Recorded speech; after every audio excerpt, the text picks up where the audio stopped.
gotta get you the fuck out of Dodge, man. We're going to Vegas tonight. What are you talking about, Vegas? Vegas, baby, Vegas. Hey, fellow craps enthusiasts, and those individuals that are just now stopping by to try to figure out or taking a peek at what the heck's going on here. Welcome to you as well.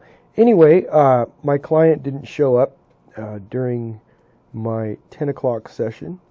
So I went ahead and decided to put together my thoughts in a follow-up of my little teaser alert I had yesterday. To kind of give you my thoughts behind it, and I'm going to test it and work on it. But first, let me start by saying the reason why I started originally this channel was for my own personal records. I've been doing this for a while, and I like I said earlier, I like trying to figure things out. But in order for me to figure things out and keep it organized, I need to be able to keep a record of where I'm at. And it's quicker for me sometimes just to speak about it and do it, record it so I can refer back to it. But it kind of developed into this new channel. And I think I've been doing this now only about a month and a half. I don't know. Either way, let me get into what I'm going to be talking about. I haven't really thought extensively about what I'm going to say, so if I kind of sound confused, then that's kind of how it is, and that's how it kind of works in my life anyway, and I deal with it. But anyway, besides that, I went through yesterday. The reason why I was so tired is I did a full, complete race to 2000, and I'm not going to tell you the outcome of it. It had some hiccups along the way, which is to be expected. But anyway, because of that, I hope you take a peek at all of them as they're developing or as I put them out. And in order to get an idea of what's going on, and if you haven't done so, go ahead and subscribe and, I don't know, hit the notification bell so you guys can take a peek at what's going on if you're interested.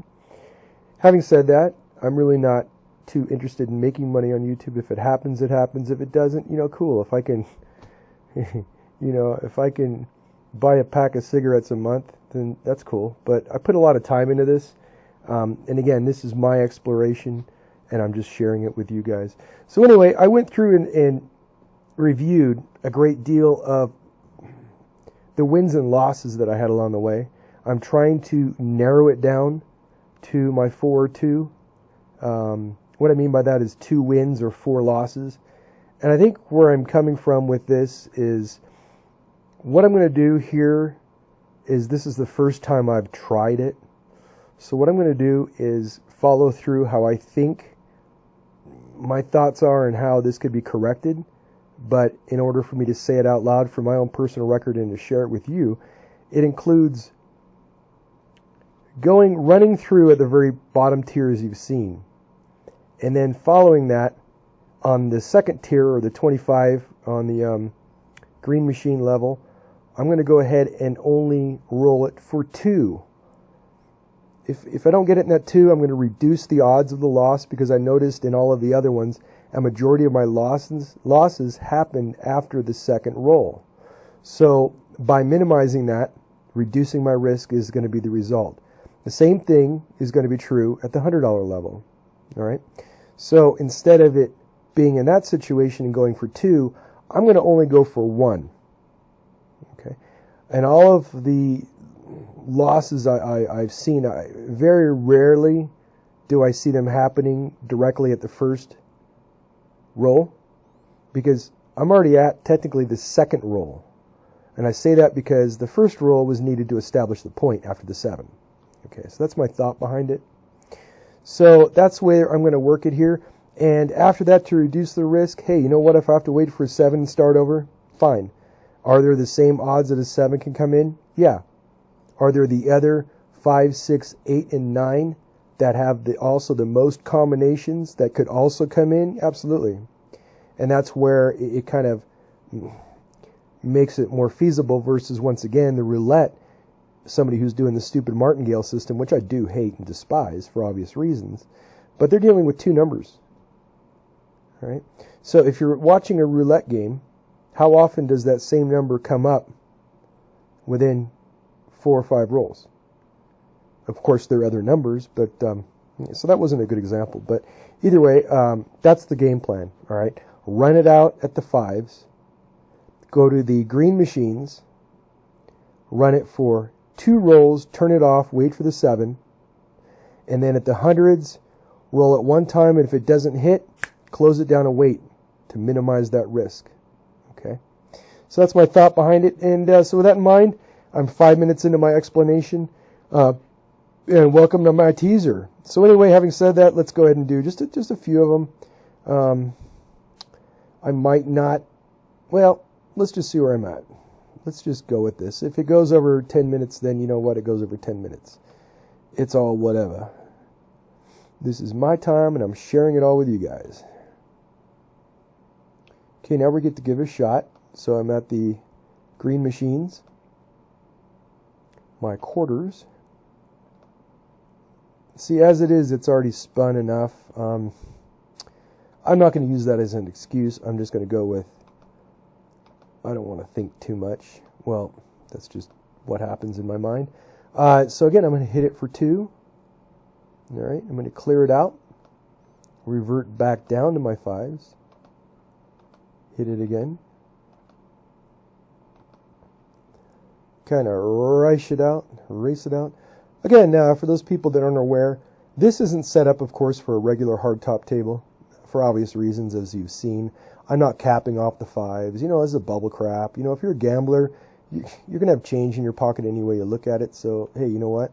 But, you know, if you want to and feel comfortable with going with the proper way of setting it up, then go for it. You're going to be making a little bit more money. Absolutely, go for it. But with me, I have to keep everything simple. I just do. There are too many distractions in a casino. There's too much, how do I put this, mental stimulus that goes on that gets me distracted.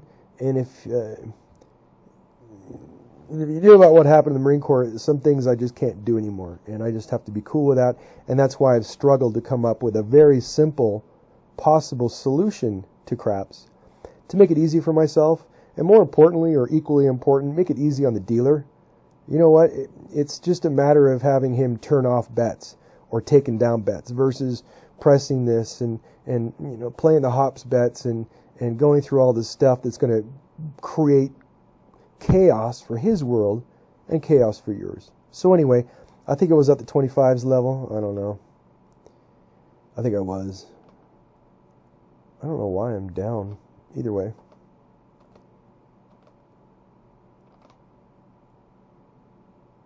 Two, or my 1, establish, clear, down to my 5s.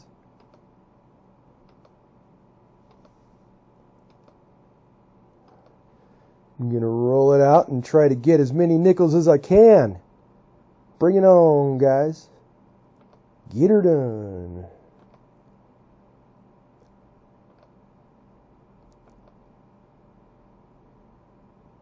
And stick around, because in my mind I have another deviation of this, which is going to further reduce too many rolls.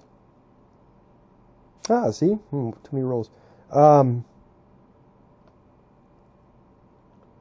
how I could reduce the bankroll and make more money faster using this strategy and just a little bit more money up front. And I don't want to do that. I think I lost. I'm talking too much. Fuck. Hang on, let me think. Shit. Well, if I forget, this is what I have to do. I'm not, you know, I can't remember what happened, but it doesn't matter. So I'm making nickels. I'm going to have a big piggy bank one day if this turns into be a success.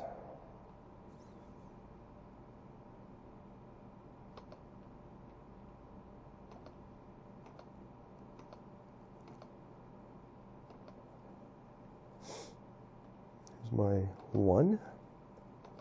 Drop it down. Again, at the quarter level, I'm going to only go for 2 rolls. If I win, cool. If I don't, I wait for a 7, Because the majority of the wins that I've noticed in my notes normally happen directly after the point has been established, which is going to be roll number 2.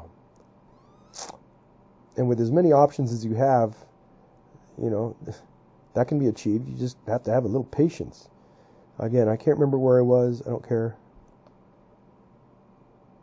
I just want to get to that. My whole idea is to get to that second level, and hopefully the third. Actually, not hopefully. I'm hoping to prevent that from happening by doing it this way. I want to, at all costs, obviously, stay at the lowest amount of risk. And you know what? I'm making a nickel every time. Yeah, you might not think it's a lot. Well, it is, and it adds up very quickly if you think about it. You know, if you're only risking $20 at the most, then that sounds like a feasible, smart way for me to do it. That was a loss. So again, I'm going to only go for 2 rolls. See, a majority of the wins happen right then because of so many numbers that are up on the board. That's my thought, and I'm sticking to it.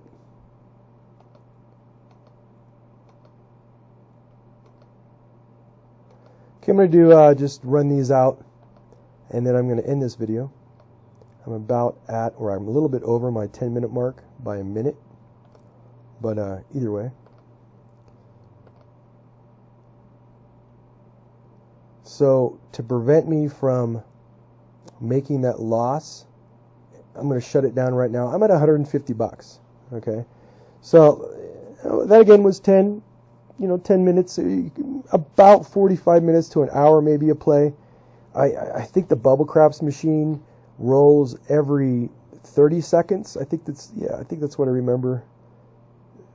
I think I took track of that a while back. I think it's 30 seconds. I can't remember. Either way, we'll call it that. So I'll say an hour. You know what? To be comfortable, I'll say an hour for 10 minutes. And for $151 an hour, why the hell not? And also keep in mind that, you know what, I was talking a lot like I normally do. So I really didn't start this until the 5-minute mark. And all of my other videos, I truly don't start until the the 3rd minute mark. So anyway, without me rambling too much, that is the exposure of my teaser. I'm going to have to do this more. That was pretty much an explanation of it. I want to be able to do some more testing, but I've completed my race to 2,000. So take a peek at that, follow along, and see exactly how well I did. So anyway, having said that, hey, you guys have a great day and a better tomorrow. Peace.